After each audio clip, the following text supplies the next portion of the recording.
Bonjour, je m'appelle Stéphie, je suis de celles qui sont prêtes à sortir de leur zone de confort.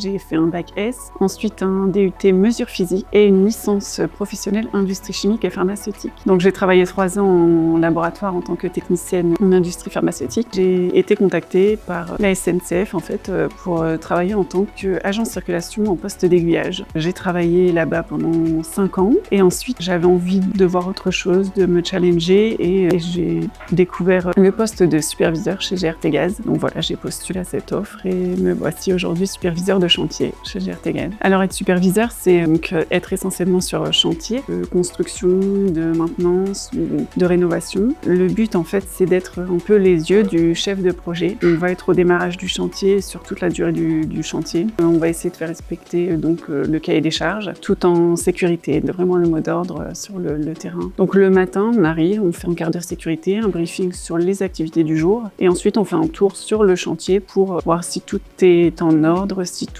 est bon. Sur le chantier, je vais contrôler que les tâches qu'on demande à l'entreprise sont bien réalisées conformément à nos spécifications. Suite à ça, je vais faire un compte rendu au chef de projet. On a une énorme interaction donc, avec l'entreprise qui travaille pour nous, mais aussi d'autres entités au sein de GRT Gaz. Donc ça, c'est très intéressant. À moyen terme, j'aimerais évoluer et l'entreprise nous donne justement cette opportunité. Peut-être, pourquoi pas, en tant que chef de projet, qui me plairait justement, c'est de préparer vraiment en amont le projet en tant que tel, un peu plus administratif. Je suis parfois en appui justement au chef de projet, donc ça me met déjà un pied dedans et voilà, c'est quelque chose qui serait dans la continuité, qui me plairait beaucoup. Je travaille dans un monde essentiellement masculin, mais contrairement à ce qu'on pourrait penser justement, je pense que c'est vraiment une force. On apporte un certain dynamisme et tout se passe vraiment très bien. GRT Gaz, c'est une entreprise très bienveillante, avec beaucoup de perspectives d'évolution. Le conseil que je me donnerais, c'est de ne pas me mettre de barrières et que si j'ai envie de faire quelque chose, il faut que je le fasse.